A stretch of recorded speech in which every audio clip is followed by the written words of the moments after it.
Continuing with the parts of speech of the English language, today we will talk about the other categories. The first is the preposition. Now, prepositions are words which show space, temporal, and role relations between a noun or a pronoun and the other words in a sentence. So basically prepositions are link words between nouns and pronouns and the other words in a sentence.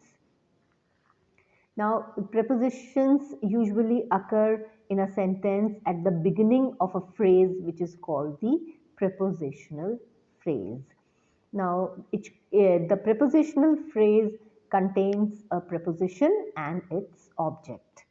Common examples of prepositions are up, over, against, by, for, into, close to, out of, and apart from. Now, prepositions could be a confusing category for a beginner of the English language.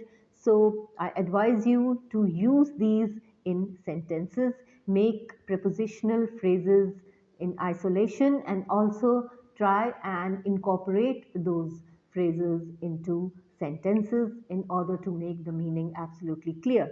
We will be doing exercises on all these parts of speech in our later classes. But this is for now as a homework for today or even a classwork. Please try to use these prepositions in prepositional phrases and also in sentences. We move forward to the other category, which is called conjunction.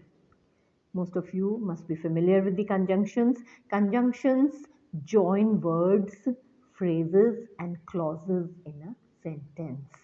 So they are words which are used to join two kinds of phrases. That is, there is a noun phrase and there is a prepositional phrase. So in order to join them, in order to make the sentence meaningful, you usually use a conjunction. They are also called coordinating and subordinating and correlative conjunctions. Now, conjunctions have three types: coordinating conjunctions, subordinating conjunctions, and correlative conjunctions. Most common examples of conjunctions are and, but, or, so, yet, and with. So these are examples of conjunctions. The next category are called articles and determiners.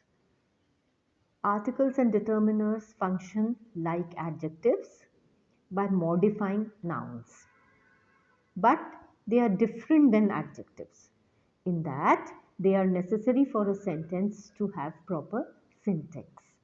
Articles and determiners specify and identify nouns. So what is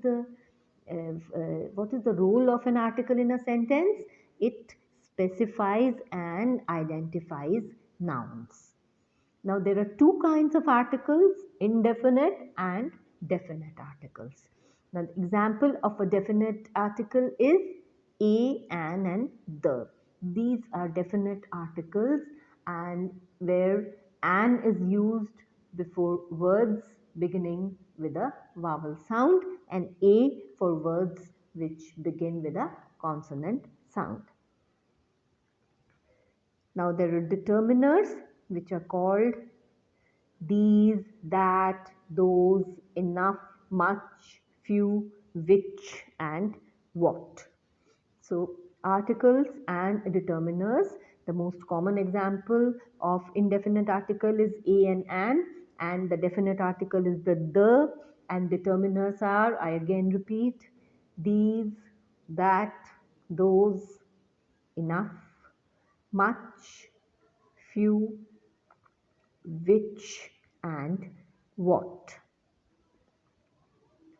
Now again I give you an exercise to use these words as much as you can in sentences of your own. Use all the categories together. You can label these categories as parts of speech, and also you can label them with the SVOCA label. The subject, verb, object, label.